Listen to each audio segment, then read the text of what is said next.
Get ready, it's time for the Team Obama Spotlight. Today, the spotlight shines on the Deputy Secretary of the Department of Housing and Urban Development, Ron Sims. ALG has helped send Sims's name into headlines all over the place.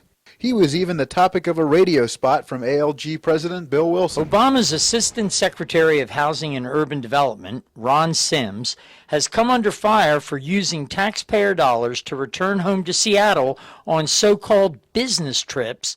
And our own Mark Wohlschlegel helped bring this story to light. Based on the documents that we have, which are Ron Sims' travel vouchers, in a 15-month period, he has spent 45 days in Seattle, which equates to spending 35% of his time out of his office back in his hometown. We can't say for sure what his business was back there. Was it legitimate business on behalf of the government?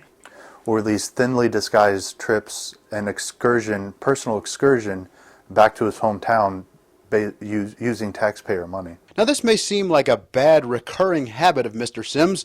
Maybe Team Obama should have known he had this habit. This is actually a pattern for Ron Sims. Prior to taking office at HUD, he was a King County executive in Seattle, and there's controversy around the mishandling of taxpayer funds there. This seems like a real tradition in the Obama administration, just taking hard-earned tax dollars.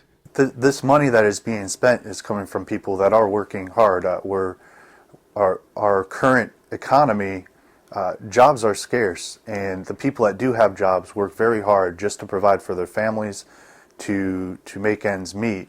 I have no doubt that Ron Sims is compensated handsomely for a position which, from what I can tell, involves a lot of traveling around and ending up most of the time back in his hometown in Seattle. Ron Sims is just another example of an Obama appointee who comes to office unqualified, with a controversial past, and is perhaps now leaving office on a controversial note. Hey, perhaps Sims should just give that money back to the taxpayers. This is just another example of an administration that has a moral disconnect of using this pool of money, taxpayers' dollars, for their own personal use.